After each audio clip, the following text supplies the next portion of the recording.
Swayam Prabha. Digital India. Educated India.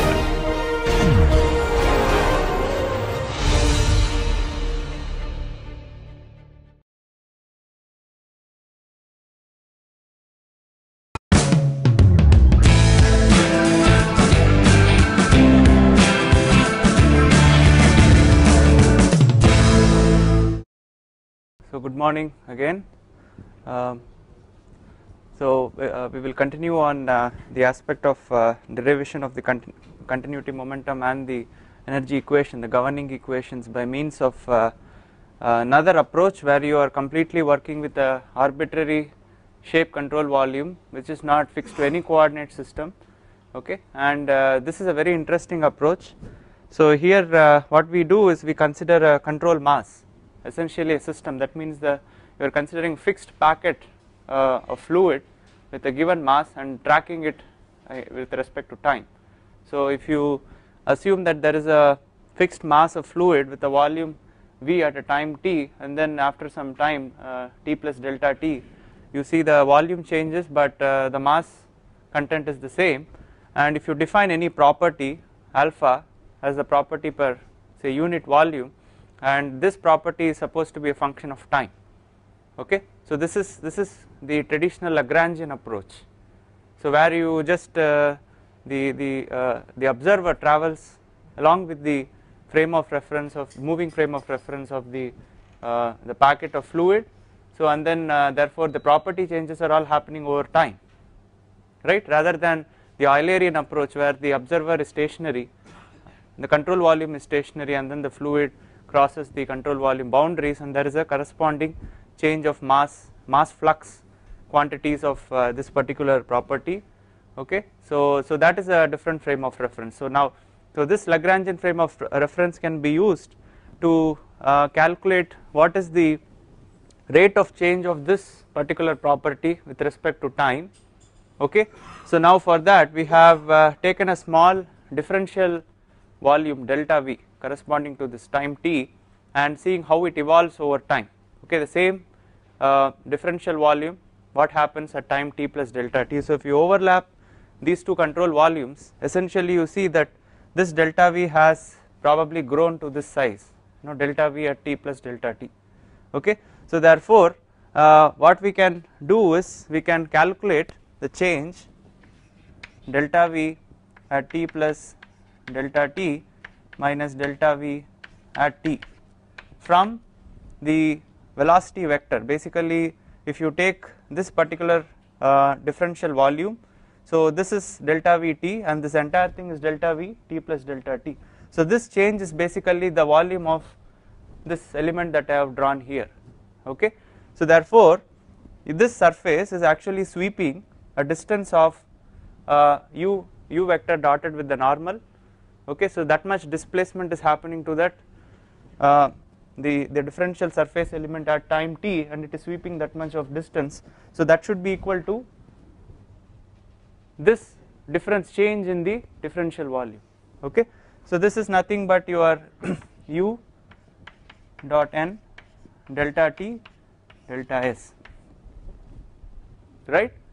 So this is just how we are representing the change in the volume. If you want to calculate from the Eulerian point of view what is the rate of change of this property with respect to time, okay, from the control mass system, so the mass does not change, so you are just tracking this property change with respect to time. So this is a total derivative, okay, just single total derivative. Okay, so that you have to say, suppose you have a particular value of alpha for this differential volume, so you will have different values of alpha for different differential elements, and you have to integrate all of them. Okay, that will give you the total property of that particular control volume. Okay, so and you want to calculate the rate of change of this particular property. Now this can be written as your limit delta t goes to 0, you can split it up into the property at t plus delta t, okay, minus the property at time t. Okay, so these are the two integrals that you see here, and what I am going to do a little bit of mathematical jugglery. I am just adding and subtracting this particular term right here. So this is integral at v of t alpha t plus delta t dv. So I am just subtracting and adding the same term here. So now if you look at this particular term, okay, so this is nothing but you are keeping the integrand the same, okay, and you are changing the volume, okay, v of t plus delta t minus v at t. So essentially that is like you are keeping the integrand same and you are integrating with respect to a change in the differential volume, so which is nothing but this particular term right there, okay. So this can be combined together and we can write this as alpha t plus delta t dv, where your v changes from t plus delta t to the earlier volume at t, okay. So that can be replaced by this particular term right here and this term that you see. So in this case you are keeping the volume fixed, okay. So this volume is at time t and the integrand is changing, okay, from alpha t plus delta t, okay, minus alpha t, okay. So this describes what is happening to the change in the property from time t to t plus delta t for the same control volume, okay. So this is nothing but the Eulerian derivative, okay. Now what you are essentially doing is you are changing the frame of reference from a moving frame to a stationary frame, okay. So left hand side is the moving frame of reference, where you are tracking a control mass with a fixed amount of mass and you are tracking the evolution of the property with respect to time. And when you go to a stationary frame of reference, so that should involve partial derivative with respect to time, that is change of property with respect to time for a fixed control volume. So that is you are converting a control mass to a control volume, okay. Plus now once you convert that to a control volume, there should be some flux of this property which is crossing the control volume boundaries, so that should come in terms of this. So we will see how it comes, okay. So in the next step I am just going to replace this particular terms right here, okay. So this will give me d by dt v of t alpha t dv should be equal to limit going to 0, I am saying alpha t plus delta t, and this is nothing but your change in the volume from vt to vt plus delta t, and that I am going to replace by u dot n vector into dt ds, alright. So the dt dt cancels there, so this will be u dot n vector ds. So you are converting the volume integral to a surface integral, okay. So this also will be corresponding to the surface at time t, okay, plus the other term right here is nothing but the rate of change of this property for the same volume with respect to time. So this is the partial derivative integral v of t, this is d alpha by dt into dv, okay. So is it clear? So why did you take the material derivative on the left hand side? Because this is for the control mass or the system, which is essentially a closed system, so it does not allow any mass transfer. So essentially the property can change only with respect to time, spatially it cannot change. Material derivative include the spatial changes, right? Yes, but this is with the reference frame where you are moving along with the particle. So if you convert that to a stationary reference frame, that will have the spatial derivative. So that is what essentially the Reynolds transport theorem does. It essentially transforms, it gives you a relationship to transform a control mass to a control volume, okay. So if you know that, I think after that working out for a control mass will be very straightforward, because if you write the energy conservation for control mass, you do not have things like efflux, right, because it is impervious to mass. Okay, so it is much easier to write the conservation for a closed system rather than the open system, and all you need to do is the link between the total derivative and the partial derivative, so that you just substitute and then you will bingo, finally you reach the conservation equation we have derived earlier, which is for a control volume. Okay, so very shortly we will see that, but this is just a routine way of substituting. We are looking at two terms here. One, we are fixing the integrand and changing the volume. Okay, so that is being substituted by this particular term here. Okay, and the other, we are basically fixing the volume b of t and trying to track the change with respect to time. So that is the partial derivative with respect to time. Okay, so now we can apply Gauss divergence theorem. You all know that the surface integral can be converted to a volume integral. Okay, so how this can be done? So this can be integrated over volume, then if I apply Gauss divergence theorem to this, divergence of this particular term, that is del dot, okay, you have your alpha, then u vector and integrated over the volume. Okay, so therefore I am just going to replace these terms in terms of the divergence operator, and this becomes d by dt of v alpha dv should be equal to integral. So the entire right hand side is having a common integral with respect to volume t, so this can be d alpha by dt plus del dot alpha u vector, and this is all integrated over the differential volume dv. Okay, so this essentially is the Reynolds transport theorem. I will call this as 1.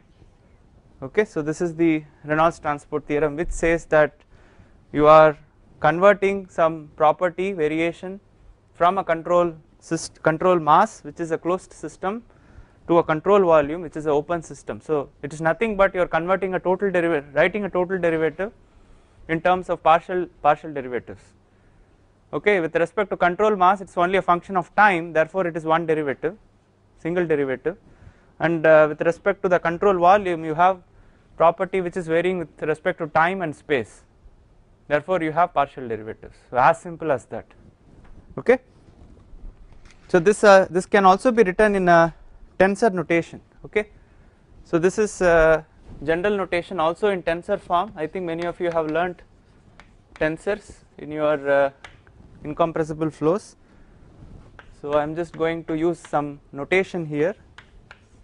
So the left hand side term stays the same, alpha dv should be equal to d alpha by dt plus d by dx. So I am going to use the subscript k to denote the divergence here. Okay, so this should be again alpha u k. Okay, in fact I can remove the vector, so this itself means dv. Okay, so this is in a tensor representation. Okay, so this here right here means that you are basically going k is equal to 1 2 3 and you are summing it up. I hope all of you can remember your tensor notations. Okay, k equal to 1 becomes dx. Okay, similarly here du by dx, k equal to 2 becomes this dv by dy. So you can keep changing this particular thing with respect to whatever. Suppose you write your x momentum, so you can write your momentum in the x direction and keep this as 1, and we will see what is this alpha there.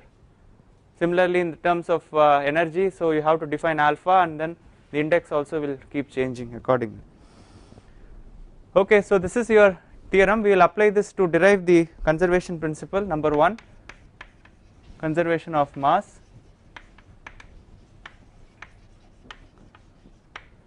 Okay, so when you talk about conservation of mass, so what should be your property alpha be?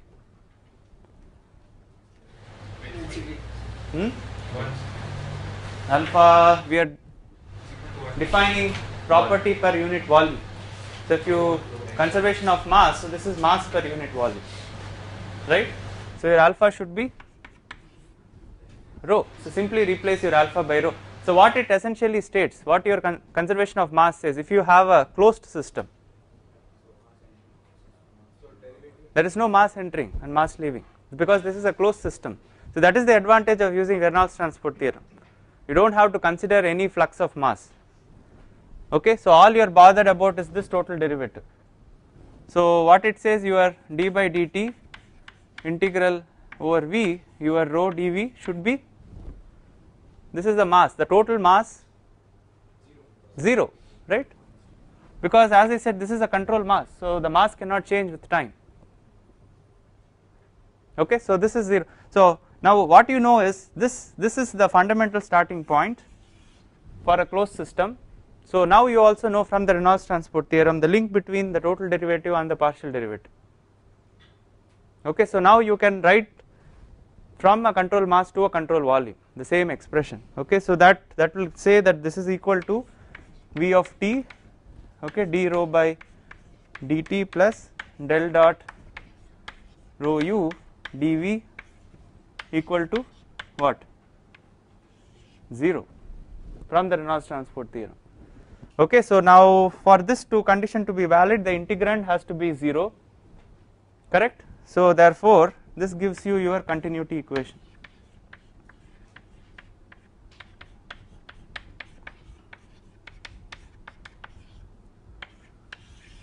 Okay, so in a coordinate free representation.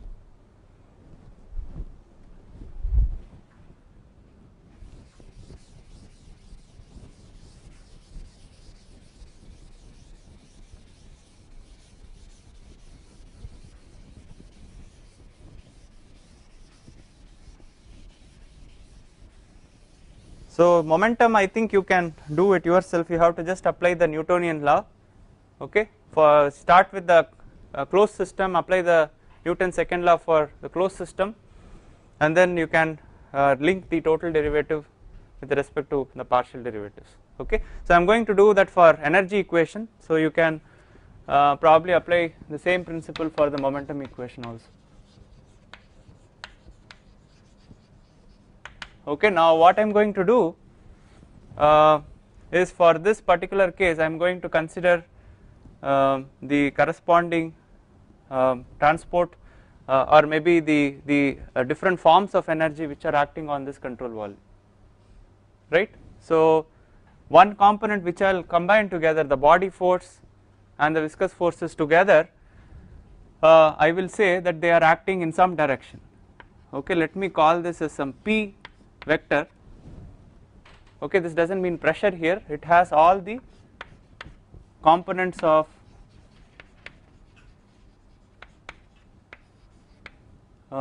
viscous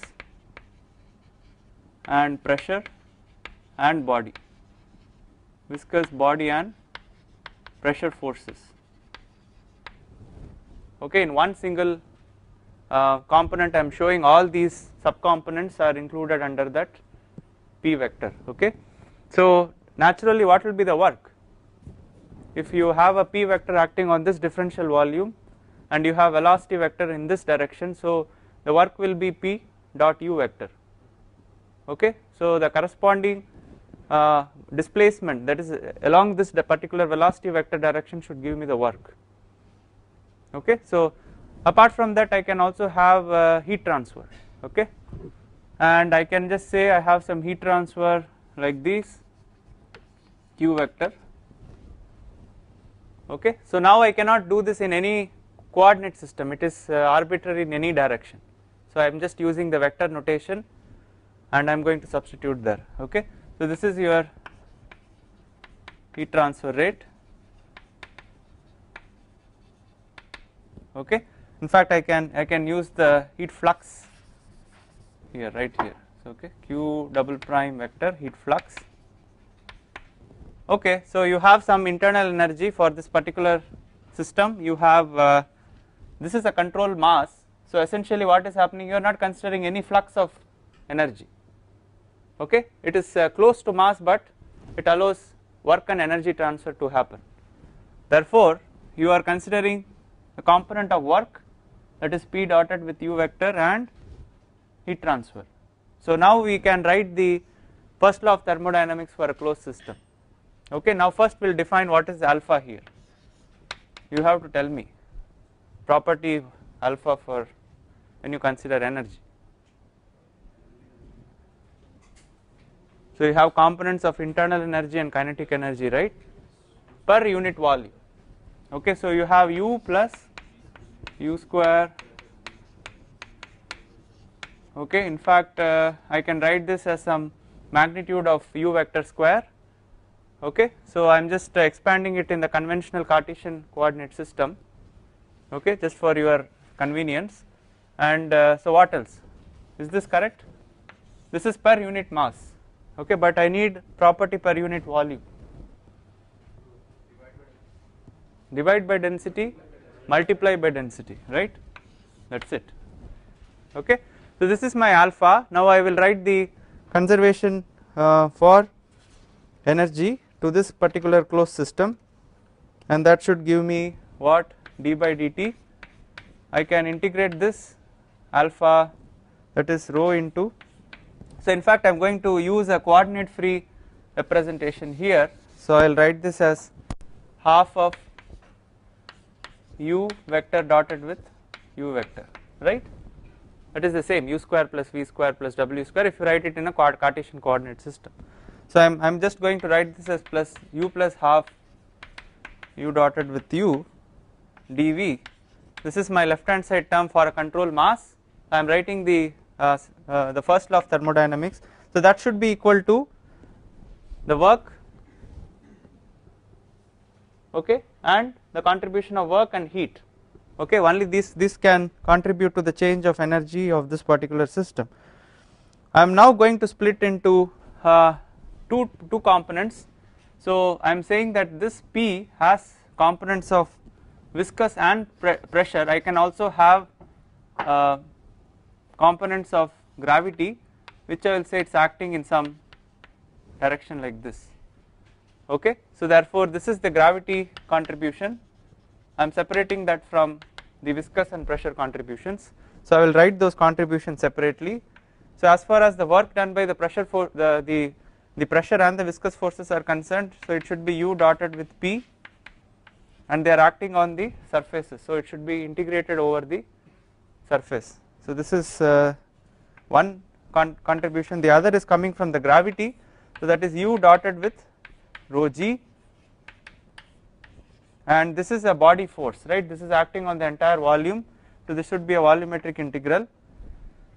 So what is the final contribution? So you have the work and energy, heat. Okay, so the heat will be Q dotted with the normal, and once again it is a surface integral, right.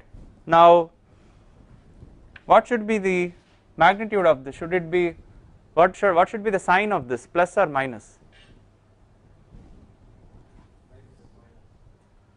Okay, so in fact I should give it correct representation here. So in my thermodynamic definition, the heat transfer to a system is positive, therefore I will denote that my heat flux is actually entering this particular. So therefore Q dotted with N will be negative, so I have to put a negative sign here to make sure that this convention is the positive heat transfer. Alright, so according to this, this is opposite to the normal. Okay, so this is the positive definition of heat that is added to a system, and this has to be negative. So that's it. So once you have written this for this particular control volume, control mass, so okay, so this is for a control mass. Okay, this is the first law for closed system. All of you agree? There are no flux terms, so this is very straightforward to write than for an open system. Now you know directly the Reynolds transport theorem, which links the closed system to a control volume. So just replace the left hand side with the partial derivative terms, okay, and therefore you will finally have your conservation of energy for an open system, okay. So if you do that, so I will just erase this.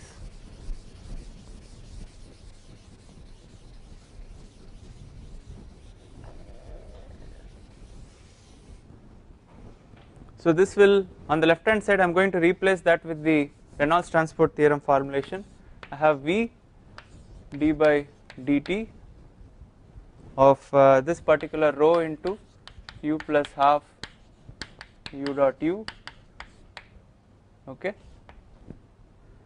the entire thing, okay, anyway, plus I have I can use the tensor notation rather than using the divergence notation here, d by dx k. So I am going to use this particular notation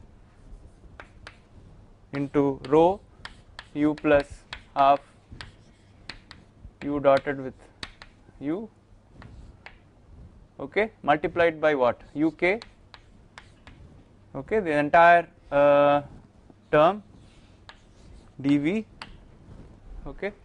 So I am replacing this control mass derivative with a control volume derivative, that should be equal to d by dx k, okay. So this should be just as it is, integral s u dot p ds plus integral u dot rho g dv minus integral q dot n ds, okay, where my p vector here is nothing but the viscous stresses, okay. So that is sigma ij into n vector, okay. So this is my compact notation for these viscous forces which are acting on this particular control volume. So is it clear? So only the left hand side I am writing in terms of the Reynolds transport theorem control volume derivatives. So now you can apply the Gauss divergence theorem, you can also express this and write this in terms of volume derivatives, okay.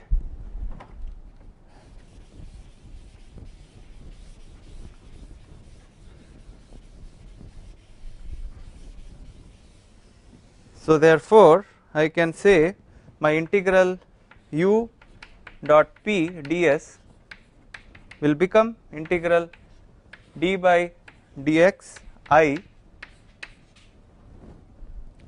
uj sigma ij dv and integral q dot n ds will be integral over volume del qj by del xj into dv, okay. So you please understand the tensor notation here. So in this case you simply say dqx by dx plus dqy by dy plus dqz by dz, okay. Here this is a tensor, okay, sigma, this is a stress tensor, okay. You have all the 9 components, so you have to go one by one. So you start with say I equal to 1, j equal to 1, and then I equal to 1, j equal to 2, so and you keep expanding this, okay. So this is a very compact way of writing all those terms, okay. You can go back and check with your Cartesian coordinate system, okay, whether this makes sense, okay. So I am just going to write this in terms of volume derivatives.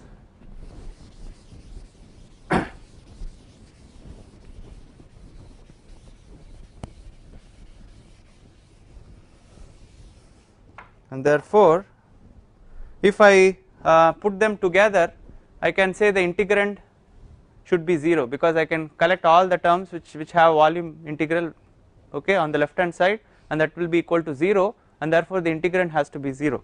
Therefore the integrand becomes d by dt of my rho u plus half uj, so which is the compact notation again, plus d by dx k rho u plus half uj uj uk. Okay. So now you see if you are going from k equal to 1, 2, 3, so you are adding all the spatial derivative terms with respect to x, y and z in Cartesian coordinate system. Okay, and for each of this you are saying this is u square plus v square plus w square. So you have two notations here, one for j, one for k, they are independent. Okay, so this j will go within the k loop. Alright, so then you have to expand that for the different coordinate systems k equal to 1, 2 and 3. So on the right hand side you have uj okay, so this should be d by dxi into uj sigma ij plus uj into rho gj, this is the body force term, minus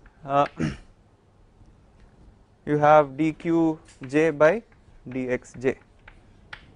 Alright, so this is your energy equation. Now this has to be closed, and one more thing we can do is this has all these complex terms which we can probably simplify.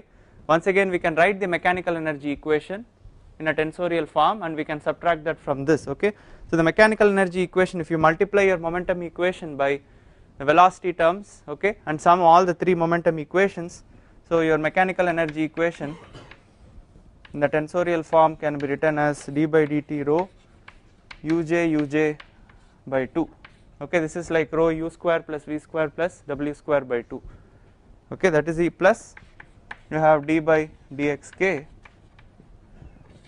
rho uj by 2 uk. So what you are doing is you are multiplying with uj, so that is for x momentum you have multiplication with u, y momentum v and z momentum w, and this k is basically your spatial derivative, the divergence operator essentially. So you have u du by dx plus v du by dy, so that is taken care by this k, so that k is different from this j. Okay, that is equal to uj d sigma ij by dxi plus rho uj vj. So for a particular momentum, x momentum, you will have gravity in the x direction, y direction and so on. Okay, so this also is the stress tensor. J here indicates the direction along which that stress is acting. So in the x direction you will have sigma xx and tau ix and so on. And this is the, since it is a tensor, it has to be the gradient in that particular direction. Okay, so for x direction you have d sigma xx by dx, the y direction you have d tau ix by dy and so on. Okay, so that is the compact way of representing that, all those terms in the Cartesian system. So now if you subtract, let us call this as number, we already used number 1, no, okay, somewhere we used before I think, but let me redefine as number 1 and this as 2, and subtracting 2 from 1, so I will be left with an equation for only the internal energy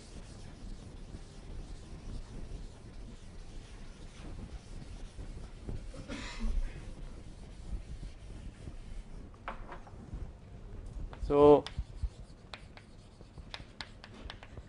subtracting 2 from 1,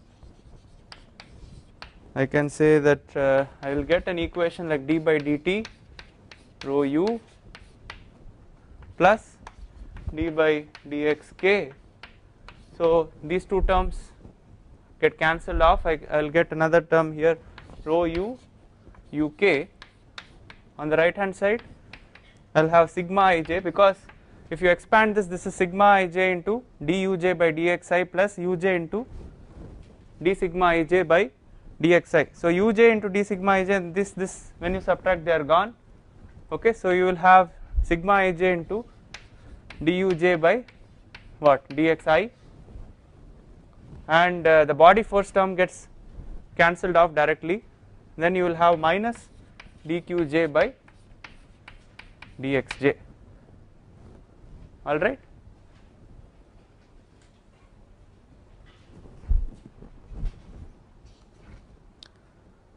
So what I am going to do, I am writing this term in terms of total derivative again, which you know is du by dt, and you know for incompressible fluid, now I am going to bring in the relationship between the stress and strain rate. So I can say sigma ij equal to minus p. So I am going to write this in terms of tensorial notation, and you will see that this is a very compact, you do not have to write this for each and every component, by dxj plus duj by dxi. Does it make sense where delta is your Kronecker delta? So delta ij will be equal to 1 if I equal to j equal to 0 if I is not equal to j, right. So what it means, only for your normal stresses you have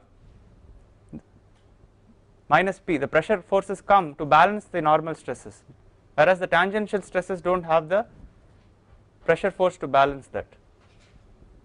So there they will disappear because this is your delta function. Okay, so wherever you have normal stresses, only there the pressure stresses will be there, otherwise it is 0, and this is a common representation. Okay, so this will be say du by dy. If you suppose you have I equal to 1, j equal to 1, then this will be du by dx plus du by dx, that is twice du by dx. Okay, if you are writing your tangential stresses, so I equal to say 1, j equal to 2, so this will be du by dy plus dv by dx, which are the components under shear stresses. Okay, so depending on the particular index I and j, this can be written for all the components, normal component or tangential components. It's a very compact notation. Okay, for those of you who have probably not known, any of you not heard of tensorial notation? Okay, so I think you may have to brush through any basic fluid mechanics book. Maybe usually in the appendix there is something on tensorial notation, or you can just quickly read through tensors. It is, I mean, it is very common sense, you can see that from yourself. You do not have to expand that, you can substitute. If it is 2 dimension, I and j can maximum go to 2, if it is 3 dimension, so you can just expand it in that manner. And if you represent something like this, that means this is a summation operation, you do not just stop like this, you have to expand it, okay, for different values of j and I, that is what it means. Okay, so therefore now if I substitute this, you see how easy it reduces to the final form in the tensorial notation. So this gives me rho du by dt.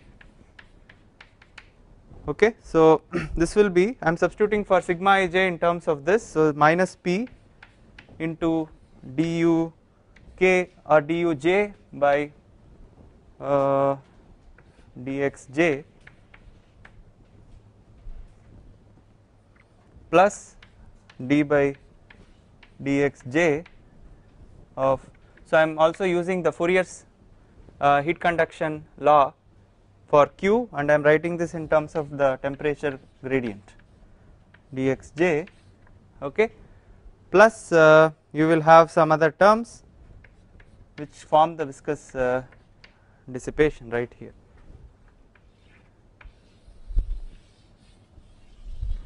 In fact this will be 0 by continuity, right. So what I am doing is I am clubbing all the pressure terms. So if you write this, this is P delta Ij, and this will be 1 only if I equal to j. Therefore if your j and I are equal only, that term will be there, and when they are equal, that is nothing but the continuity equation for incompressible flow. Okay, so that will automatically be satisfied.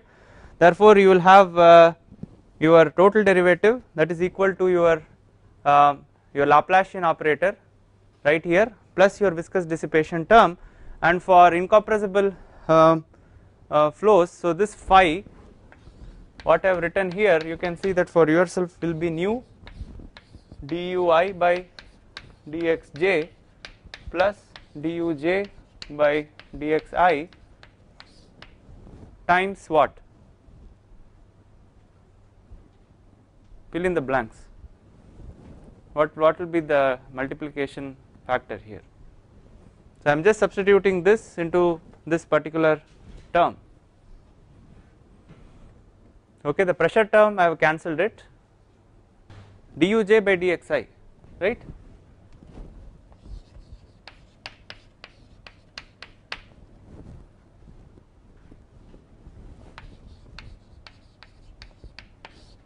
Okay, now you can go back and check for your Cartesian system whether you will get all those terms. You can start with say du I equal to 1, j equal to 1, and you will get 2 du by dx into du by dx, so that will be 2 du by dx the whole square, 2 nu du by dx the whole square, and if you have plus, then you have to expand in y z direction, so you have other dv by dy plus dv by dy the whole square plus dw by dz the whole square plus. Now if you go to I equal to 1, j equal to 2, then you will get your other terms, du by dy plus dv by dx. Now this again has to be expanded for different values of j. So again if you do that, you will get dv by dx plus du by dy the whole square, okay, which you have derived in the Cartesian coordinate system. So this is a very, very compact notation. Alright, so now therefore that is your final energy equation, which you have you can write down in a coordinate free representation, okay, for a control volume. So this is finally for a control volume. Okay, so therefore I think this gives you a pretty good idea how the Reynolds analogy can be applied to derive the conservation equation. So all the Reynolds analogy says is you can transform your variation with respect to a control mass to a control volume, okay, and you have to write down the conservation laws for a control mass, which is much simpler, and then you apply that relationship and then you write the final equation for a control volume, okay, and this is a completely coordinate free representation. So any questions? So what you have to do is go home and then check once whether all these tensor notations make sense to you, and if you have any questions you can ask me, okay. So it takes some time for you to understand this completely, but it's not that difficult either, okay. So working with tensors, you don't make any mistake, so that is another advantage, and finally it's up to you to expand that in whatever coordinate system that you are working, okay. So very quickly what I am going to do is another 5 minutes I am going to go over to the second law of thermodynamics, because we have derived all our required conservation equations applying the first law for energy, but we have to see something about more important fact, which is entropy generation, okay. When you have heat transfer, you have some kind of entropy generation inside the system as well, so the heat transfer results in some internal irreversibility, and we will see how this internal irreversibility can be characterized, okay, very, very briefly, okay. I am not going to go into too much of detail.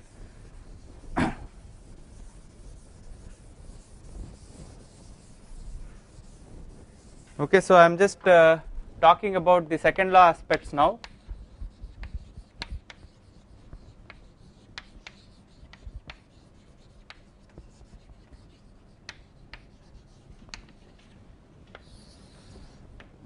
Okay, so I am talking about irreversibilities and entropy generation, and you all know we can start with the Clausius inequality, which relates your change in entropy to the amount of heat transferred. What it says, if you have a perfectly reversible process, so your ds is equal to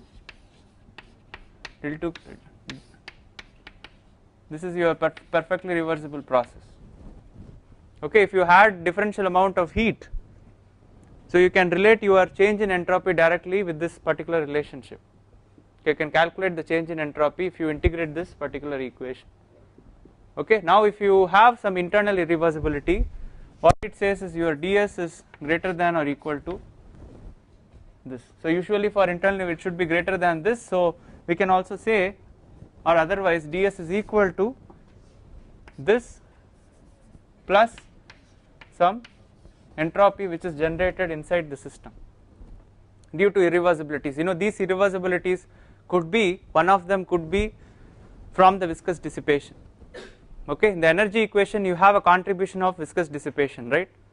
So what it says, even if you don't transfer heat, that viscous dissipation is sufficient to increase the energy of the system. That means part of the kinetic energy is converted into energy, into internal energy of the system.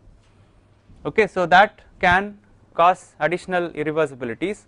Apart from that, your conduction or heat diffusion itself will generate some internal irreversibilities. Okay, so we will now try to estimate, okay, what is the contribution of the heat transfer and your viscous dissipation to the generation of heat entropy. Okay, that is a very important thing, because it is not just enough to understand the conservation law, we should also understand and characterize what is the contribution of these components to your entropy generation in a system.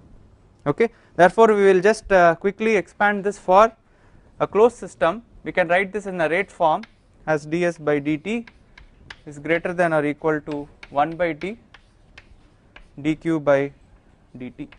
Okay, this is nothing but the heat transfer rate. Okay, so you can call this as q dot or whatever, heat transfer rate. So for an open system, okay,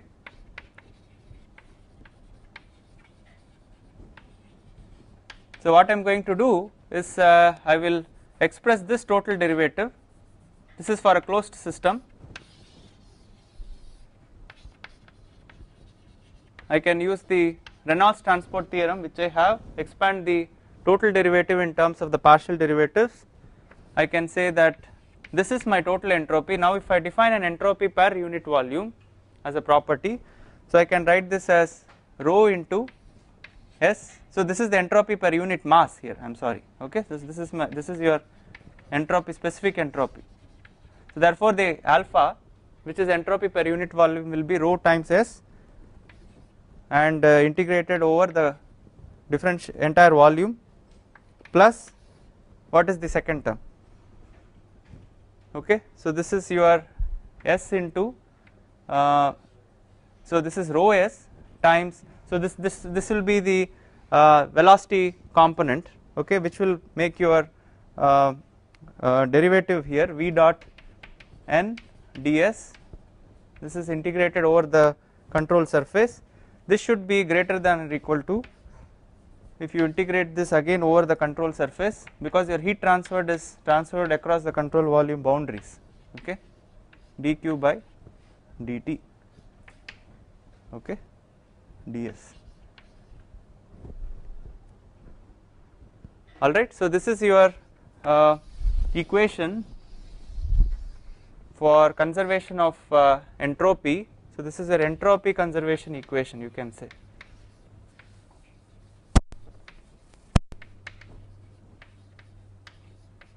For an open system.